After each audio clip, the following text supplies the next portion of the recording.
जय हिंद प्यारे साथियों। अगर आप पीएनएसटी और एनएम की प्रिपरेशन कर रहे हो तो चैनल को सब्सक्राइब जरूर कर लीजिएगा, बेल आइकन को प्रेस कर दें ताकि आने वाली सभी इम्पोर्टेंट वीडियो आप लोगों को सबसे पहले मिले। इस वीडियो में बायोलॉजी के जो है 50 क्वेश्चन चर्चा करने वाला हूँ मैं। इम्पोर्टेंट सारे के सारे स्वास्थ्य एवं रोग वाले जो टॉपिक है, पोषण वाले, उससे संबंधित सारे क्वेश्चन यहाँ पे करवाया जाएगा। लगभग 3 क्लासेस होगी इसकी, स्वास्थ्य एवं पोषण। इस टॉपिक की 3 क्लास होगी जिसमें 50-50 क्वेश्चन, मतलब लगभग 150 क्वेश्चन आप लोगों को यहाँ पे करवा दिया जाएगा, ताकि इस टॉपिक से आप लोगों के कोई भी क्वेश्चन मिस ना हो। तो गाइस चैनल को सब्सक्राइब जरूर कर लीजिएगा और कमेंट्स बॉक्स में कमेंट्स भी कीजिएगा वीडियो कैसा लग रहा है, और अधिक से अधिक लाइक भी ज़रूर कीजिएगा। चलिए, तो देखिए यहाँ पे पहला क्वेश्चन आप लोगों का क्या है। भोजन का एक प्रमुख अंग है। भोजन का एक प्रमुख अंग है स्टार्च, ग्लूकोज, कार्बोहाइड्रेट या सेलुलोज। तो ये देखिए यहाँ पे इसका सही उत्तर क्या हो जाएगा, कार्बोहाइड्रेट। ओके, क्या हो जाएगा, कार्बोहाइड्रेट। भोजन का एक प्रमुख अंग क्या है, कार्बोहाइड्रेट है। ओके, चलिए बढ़ेंगे अगले क्वेश्चन की ओर। चलिए गाइस, सेकेंड नंबर का इम्पोर्टेंट क्वेश्चन है। देखिए, आप लोग वीडियो को जितना ज़्यादा लाइक करोगे मुझसे उतना ज़्यादा मोटिवेशन मिलेगा और आप लोगों के लिए अधिक से अधिक वीडियो लाऊंगा। लगभग आप लोगों के पास 28 दिन बचे हुए हैं। ओके, इन 28 दिनों में कोशिश करूंगा सारा आप लोगों को क्लियर करवा दूं, लगभग कम से कम वीडियो में। ओके, चलिए, तो ज़्यादा से ज़्यादा क्वेश्चन या लाएंगे हम लोग एक वीडियो में, तभी जल्दी ख़त्म होगा। चलिए बढ़ते हैं अगले क्वेश्चन की ओर। तो देखिए यहाँ पे अगला क्वेश्चन है, निम्नलिखित में से कौन सा पदार्थ मानव शरीर में ईंधन का काम करता है। वेल गाइस, आप लोगों के सामने ऑप्शन है बिल्कुल अलग अलग, प्रोटीन, विटामिन, कार्बोहाइड्रेट, जल। तो गाइस देखिए यहाँ पे ये जो है इसका उत्तर हो जाएगा कार्बोहाइड्रेट हो जाएगा। ओके, ईंधन का काम क्या करता है, कार्बोहाइड्रेट करता है।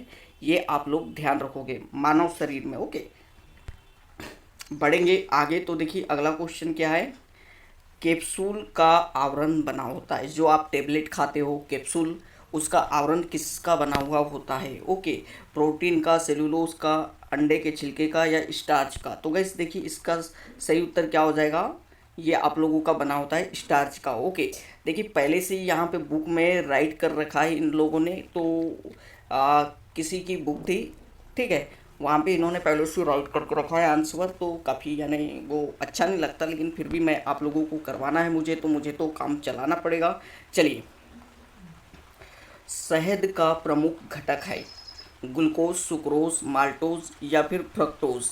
तो गैस शहद का घटक क्या है, ये आप लोगों को याद रखना है, फ्रक्टोज है। ठीक है, शहद का प्रमुख घटक क्या है, तो ये आप लोग याद रख लीजिएगा, फ्रक्टोज है। ग्लूकोज का सूत्र क्या होता है, कमेंट्स बॉक्स में मुझे कमेंट्स कीजिएगा। ओके, चलिए बढ़ते हैं अगले क्वेश्चन की ओर। तो अगला क्वेश्चन क्या है, देखिए यहाँ पे, निम्नलिखित में कौन सी शर्करा तत्काल ऊर्जा प्रदान करती। बार बार यहाँ पे आप लोगों को पूछता है, या तो क्वेश्चन इस प्रकार से चेंज कर सकता है कि आ, जैसे आप लोगों का कि आ, कोई खिलाड़ी तुरंत एनर्जी प्रदान करने के लिए, तुरंत ऊर्जा प्रदान करने के लिए कौन सा जो है कौन सा जूस यानी पीता है या कौन सा द्रव्य पीता है। ये इस प्रकार से क्वेश्चन आप लोगों को भी पूछ सकता है। तो क्वेश्चन चेंज हो जाएगा लेकिन आंसर वही रहेगा। ओके, कि निम्नलिखित में से कौन सी शर्करा तत्काल ऊर्जा प्रदान करती है। तो इसका उत्तर आप लोगों ने अभी तक कर दिया होगा, लैक्टोज, सेलुलोज, माल्टोज या ग्लूकोज। तो ग्लूकोज वो शर्करा है जो तत्काल ऊर्जा प्रदान करती। खिलाड़ी लोग भी वही पीते हैं तुरंत ऊर्जा प्राप्त करने के लिए। ओके, चलिए बढ़ेंगे अगले क्वेश्चन की ओर। तो अगला क्वेश्चन देखिएगा, इस यहाँ पे सारे के सारे इंपॉर्टेंट क्वेश्चन मैं आप लोगों को यहाँ पे करवा रहा हूँ इस। ओके, एक भी क्वेश्चन इंपॉर्टेंट वाले नहीं छूटेंगे आप लोगों से। ओके, चलिए, वेल गाइस देखिए यहाँ पे नेक्स्ट क्वेश्चन आप लोगों का, गाइस कमेंट्स जरूर कीजिएगा मुझे कि जो क्वेश्चन है मैं कैसे ला रहा हूँ आप लोगों के लिए। बिल्कुल देखिए एग्ज़ाम ओरिएंटेड क्वेश्चन है और बिल्कुल इम्पोर्टेंट क्वेश्चन है, ये आप लोगों के लिए बहुत ज़्यादा हेल्पफुल होने वाले हैं। तो आप लोग वीडियो को कमेंट्स कीजिए, लाइक भी कीजिए और शेयर भी ज़रूर कीजिएगा। ओके, और चैनल को सब्सक्राइब भी ज़रूर कर ले। देखिए यहाँ पे नेक्स्ट क्वेश्चन है, शहद में मुख्यतः होते हैं, शहद में मुख्यतः होते हैं प्रोटीन, कार्बोहाइड्रेट, वसा या विटामिन। तो गाइस इसका सही उत्तर आप लोगों का हो जाएगा क्या, चलिए ये हो जाएगा आप लोगों का कार्बोहाइड्रेट हो जाएगा। देन गाइस यहाँ पे आप लोगों को बता दूँ भोजन में क्या क्या पाया जाता है, कमेंट्स करके मुझे बताइएगा कार्बोहाइड्रेट के अलावा और क्या क्या पाया जाता है। ओके चलिए बढ़ते हैं अगली क्वेश्चन की ओर। तो अगला क्वेश्चन देखिए यहाँ पे, देखिए पोषण एवं स्वास्थ्य जो आप लोगों का टॉपिक है सिलेबस में है, चाहे एनएम वाले स्टूडेंट हो या चाहे पीएनएसटी वाले स्टूडेंट हो, बोथ पूरा का पूरा लेवल आप लोगों का बराबर रखा है, कोई भी चेंजेस नहीं है। एनएम जीएनएम पीएनएसटी इन दोनों यानी तीनों के एंट्रेंस एग्ज़ाम में कोई भी चेंज नहीं है, सिलेबस बिल्कुल यहाँ पे अब सेम कर दिया है इन्होंने। ओके चलिए बढ़ते हैं अगले क्वेश्चन की ओर। तो निम्नलिखित में से सर्वाधिक ऊर्जा प्रदान करता है, तो ये आप लोगों को पता होना चाहिए, जो कार्बोहाइड्रेट होता है उससे हमें सर्वाधिक ऊर्जा प्रदान होती है। ओके चलिए बढ़ेंगे अगले क्वेश्चन की ओर। तो देखते हैं हम लोग सारे इंपॉर्टेंट क्वेश्चन का इसमें यहाँ पे आप लोगों को करवा दूंगा। ओके चलिए तो देखिए अगला क्वेश्चन है, मानव शरीर में कार्बोहाइड्रेट पुनः संग्रह होता है। मानव शरीर में कार्बोहाइड्रेट पुनः संग्रह होता है किस रूप में, शुगर, स्टार्च, ग्लूकोज या ग्लाइकोजेन के रूप में। तो गैस इसका सही उत्तर आप लोगों का याद रखिएगा ग्लाइकोजेन के रूप में। ओके जितने भी क्वेश्चन होंगे, जिस भी प्रकार के क्वेश्चन होंगे बन रहे होंगे, वो सारे के सारे मैं यहाँ पे 3 वीडियो में कंप्लीट कर दूंगा इस टॉपिक से, स्वास्थ्य एवं पोषण। तो टॉपिक वाइज यहाँ पे करवाया जाएगा आप लोगों को स्वास्थ्य एवं पोषण, चाहे बायोलॉजी हो चाहे फिजिक्स हो, सारा का सारा टॉपिक वाइज यहाँ पे क्लियर करवाया जाएगा। बस आप लोग कमेंट्स बॉक्स में मुझे कमेंट्स करके ज़रूर बताइएगा वीडियो कैसे लग रहा है, क्वेश्चन कैसे है, ठीक है। चलिए मानव शरीर में कार्बोहाइड्रेट पुनः संग्रह किस रूप में होता है, ग्लाइकोजेन के रूप में संग्रहित होता है। ओके चलिए बढ़ेंगे अगले क्वेश्चन को। देखिए क्वेश्चन फिर से रिपीट हो गया, देखिए मैंने बताया था ना कि भाषा चेंज हो जाएगी, लेकिन देखिए यहाँ पे एथलीट को निम्न में से किससे जल्दी और ज़्यादा ऊर्जा मिलती है। एथलीट मतलब खिलाड़ी को निम्न में से किससे जल्दी और ज़्यादा ऊर्जा मिलती है, तो बताया था मैंने कार्बोहाइड्रेट से। ओके कार्बोहाइड्रेट से मिलती है सबसे ज़्यादा ऊर्जा, मानव शरीर में कार्बोहाइड्रेट से मिलती है, ये आप लोगों को बार बार बता रहा हूँ मैं। और ऐसे क्वेश्चन आपसे मिस नहीं होना चाहिए, बिल्कुल आप सही उत्तर करें कीजिएगा एग्ज़ाम में। लंबे समय तक कठोर शारीरिक कार्य करने के पश्चात मांसपेशियों में थकान का अनुभव होने का कारण होता है। ऑक्सीजन की आपूर्ति में कमी, ग्लूकोज का अवक्षय, पेशी तंतु की थोड़ी बहुत टूट फूट या लैक्टिक एसिड का संचय। जी हाँ तो बिल्कुल ये जो है हमारी मांसपेशियों में थकान का अनुभव होता है वो किसके कारण होता है, जो लैक्टिक एसिड है उसका संचय होने लगता है हमारी बॉडी में। ओके इस वजह से। ओके पसीना किसके कारण निकलती है, लैक्टिक एसिड के कारण निकलती, ये आप लोग ध्यान रखिएगा। और थकान का अनुभव भी होता है कि ये जो एसिड है वो जमा होने लगता है, ठीक है। चलिए बढ़ेंगे अगले क्वेश्चन की ओर। अगला क्वेश्चन देखिए यहाँ पे, रक्त ग्लूकोज स्तर सामान्यतः व्यक्त किया जाता है। जो रक्त ग्लूकोज का स्तर है वो सामान्यतः किसमें व्यक्त किया जाता है, एचजी के एमएम में या भाग प्रति मिलियन में या फिर आप लोगों का एमजी के प्रति से डेसीलीटर में। तो इसका सही उत्तर क्या हो जाएगा आप लोगों का एमजी के प्रति डेसीलीटर में। ओके चलिए बढ़ेंगे अगले क्वेश्चन की ओर। तो देखिए यहाँ पे प्रोटीन बनाने के लिए कितने एमिनो अम्ल की आवश्यकता होती है, मोस्ट आईएमपी क्वेश्चन है ये। ओके प्रोटीन बनाने के लिए कितने एमिनो एसिड की आवश्यकता होती है, तो याद रखिएगा 20 एमिनो अम्लों आवश्यक होते हैं प्रोटीन बनाने के लिए। ओके चलिए बढ़ते हैं आगे, अगला क्वेश्चन देख लेते हैं हम लोग। शरीर में ऊतकों का निर्माण किससे होता है, विटामिन से, कार्बोहाइड्रेट से, वसा से या प्रोटीन से। तो ध्यान रखिएगा आप लोग, इसका सही उत्तर हो जाएगा शरीर में जो ऊतकों का निर्माण होता है वो किससे होता है, प्रोटीन से होता है। बढ़ेंगे अगले क्वेश्चन की ओर गाइस। चलिए तो ये रहा अगला क्वेश्चन आप लोगों का, एंजाइम मूल रूप से क्या है। एंजाइम मूल रूप से क्या है, कार्बोहाइड्रेट है, प्रोटीन है, एमिनो अम्ल है या लिपिड है। तो ध्यान रखिए जो एंजाइम है आपका वो क्या है, प्रोटीन है। ओके गाइस एंजाइम प्रोटीन है, ये आप लोग ध्यान रखिए। सारे के सारे क्वेश्चन जो कि इससे बनेंगे स्वास्थ्य एवं पोषण टॉपिक से, वो यहाँ पे आप लोगों को क्लियर करवा दिया जाएगा। ओके चलिए ये रहा आप लोगों के सामने नेक्स्ट क्वेश्चन, जैविक सिस्टम में रासायनिक क्रिया की प्रक्रिया को तेज करने में उत्तरदायी पदार्थ है। जैविक सिस्टम में रासायनिक क्रिया की प्रक्रिया को तेज करने में उत्तरदायी पदार्थ पूछा है आपको, तो जीवाणु है, डीएनए है, या एंजाइम या प्रोटीन। तो गाइस पता होना चाहिए आपको, एंजाइम का काम होता है ओके जैविक सिस्टम में रासायनिक क्रिया की प्रक्रिया को तेज करना। ओके, भूलोगे नहीं, बिल्कुल। चलिए बढ़ेंगे अगले क्वेश्चन की ओर। अगला क्वेश्चन है, अल्फा किरेटिन एक प्रोटीन है। अल्फा किरेटिन एक प्रोटीन है जो रक्त में उपस्थित है, ऊन में उपस्थित है, त्वचा में है या अंडों में है। तो गाइस देखिए यहाँ पे आप ये जो किरेटिन शब्द आया है, ये किरेटिन से आप लोगों को पता हो जाना चाहिए। ओके, तो ये आप लोगों का कहाँ त्वचा में होता है, ठीक है। बढ़ेंगे अगले क्वेश्चन की ओर। तो सोयाबीन में प्रोटीन का प्रतिशत होता है। सोयाबीन में प्रोटीन का प्रतिशत होता है 42, 50, 60 या 80।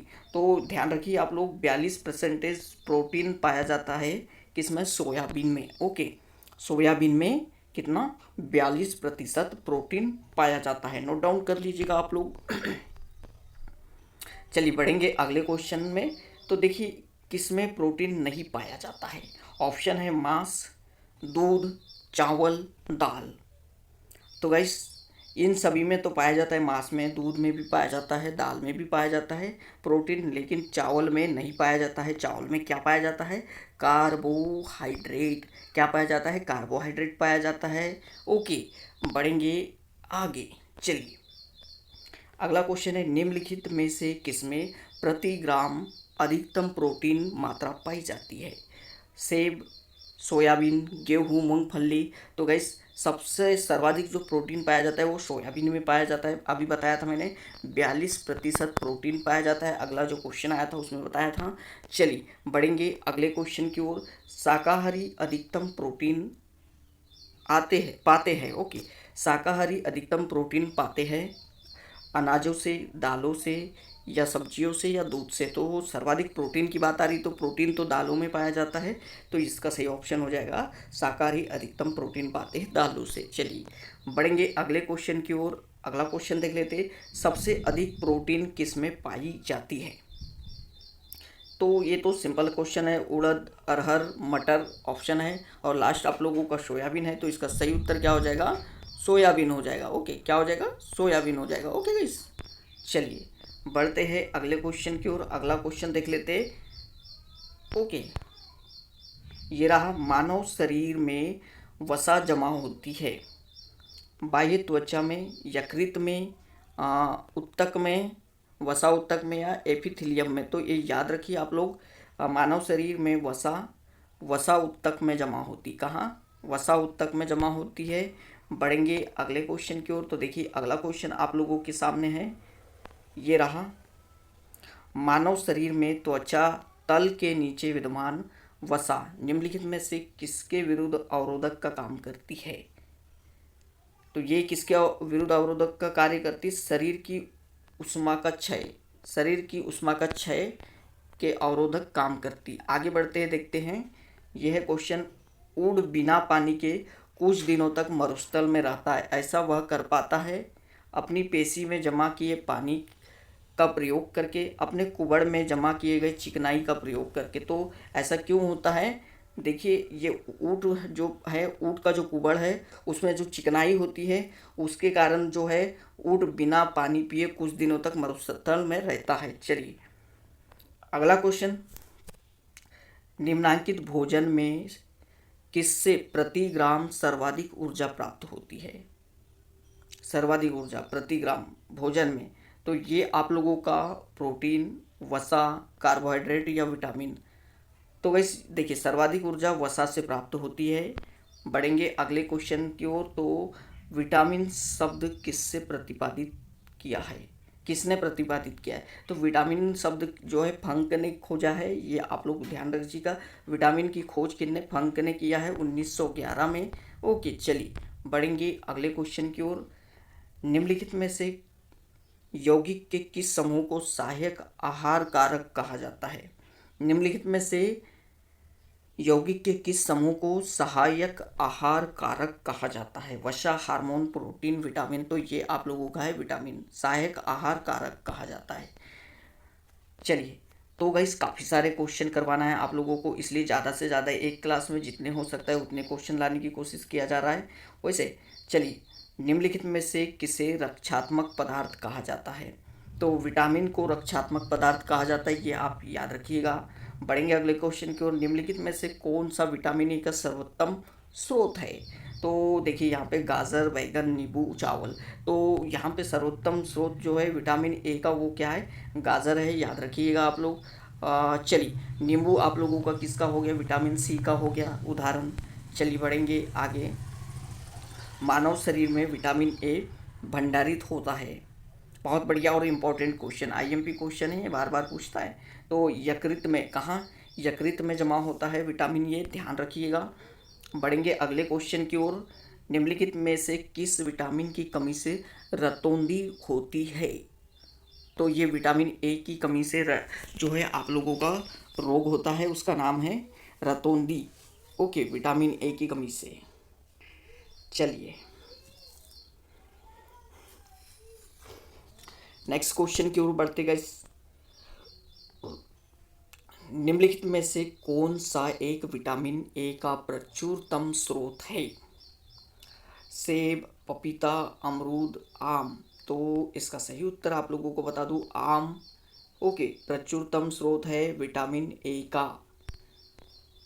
अभी देखते हैं, थायमिन है, vitamin C, vitamin बी2, vitamin B6 या विटामिन बी1। तो विटामिन बी1 का जो रासायनिक नाम है वो होता है थायमिन है, ठीक है, याद रखिएगा आप। जैसे विटामिन बी2 का नाम है राइबोफ्लोविन, राइबोफ्लोविन है। विटामिन सी का एस्कॉर्बिक एसिड रासायनिक नाम होता है। तो ये सारे क्वेश्चन आप लोगों को एग्जाम में पूछेंगे। चलिए देखिए अगला क्वेश्चन। निम्नलिखित विटामिनों में से किसमें कोबाल्ट होता है? तो विटामिन बी12 में क्या होता है? कोबाल्ट होता है, ये आप लोग ध्यान रखिए। बढ़ेंगे, देखिए सारे क्वेश्चन विटामिन हो या जिससे भी, यानी स्वास्थ्य एवं पोषण से सारे जितने भी क्वेश्चन जितने भी प्रकार के बनते हैं वो यहाँ पे आप लोगों को करवा दिया जाएगा। ओके, बस हमारी मेहनत के लिए आप भी वीडियो को अधिक से अधिक लाइक कीजिएगा, चैनल को सब्सक्राइब कर ले, ताकि आने वाले सभी लेटेस्ट वीडियो आप लोगों को सबसे पहले मिले। शुष्का छींको का मनुष्यों में प्रकोप किस विटामिन की कमी से होता है? ये एक बीमारी है शुष्का छींकोप। ओके, इसका प्रकोप किस विटामिन की कमी के कारण होता है? ये क्वेश्चन में पूछा है, तो विटामिन ए के कारण ऐसा होता है, ये आप ध्यान रखिएगा।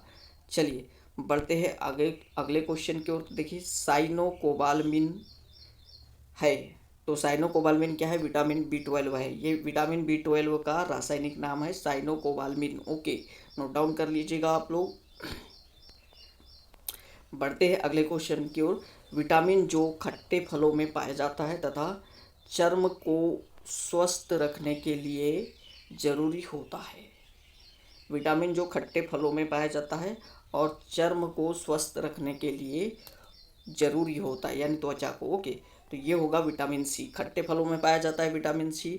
आंवला हो गया, नींबू हो गया, संतरा हो गया, इनमें विटामिन सी पाया जाता है खट्टे फलों में। ओके, चलिए विटामिन सी का सबसे उत्तम स्रोत क्या है? तो ये सर्वोत्तम आंवला है। सिंपल है। ओके, बार बार क्वेश्चन पूछता है एग्जाम में। चलिए, निम्नलिखित में से किस विटामिन की कमी के कारण मसूड़ों से रक्त आता है? ऐसा क्यों होता है? विटामिन सी के कारण होता है। चलिए बढ़ेंगे अगले क्वेश्चन की ओर। 50 क्वेश्चन बोला तो मैंने, तो 50 क्वेश्चन करेंगे हम लोग। उसके बाद नेक्स्ट वीडियो में 50 क्वेश्चन और नेक्स्ट वीडियो में 50, यानी 150 क्वेश्चन मानव स्वास्थ्य एवं रोग से कंप्लीट करेंगे। चलिए, विटामिन सी का रासायनिक नाम। वीडियो को लाइक कीजिए, कमेंट्स कीजिए और शेयर कीजिए, ताकि मुझे भी मोटिवेशन मिले। चलिए, विटामिन सी का रासायनिक नाम एस्कॉर्बिक एसिड बताया था आप लोगों को। बढ़ेंगे अगले क्वेश्चन की ओर। निम्नलिखित विटामिन में से कौन सा शरीर में भंडारित नहीं होता है? शरीर में एकत्रित नहीं होता है, तो ये आपका विटामिन डी है, जो शरीर में एकत्रित नहीं होता है। नोट डाउन कर लीजिएगा, शरीर में एकत्रित नहीं होता है। बढ़ेंगे अगले क्वेश्चन की ओर। कौन सा विटामिन प्रतिरक्षा प्रदान करता है? विटामिन ए क्या करता है? प्रतिरक्षा प्रदान करता है। निम्नलिखित में से कौन सा विटामिन जल में घुलनशील है? तो देखिए जल में घुलनशील 2 विटामिन होते हैं, एक तो आप लोगों का बी और एक होता है सी। तो ऑप्शन में कौन सा दिखाई दे रहा है, देखिए ये है, डी है, ई है और सी। तो ये ऑप्शन नंबर डी सही हो जाएगा, सी, विटामिन सी जल में घुलनशील नहीं है। और एक आप लोगों का बी, ओके, ये भी जल में घुलनशील नहीं है, आप याद रखिएगा। चलिए बढ़ते हैं अगले क्वेश्चन की ओर। तो अगला क्वेश्चन रहा आपके सामने, मछलियों के यकृत के तेल में किसकी प्रचुरता होती है?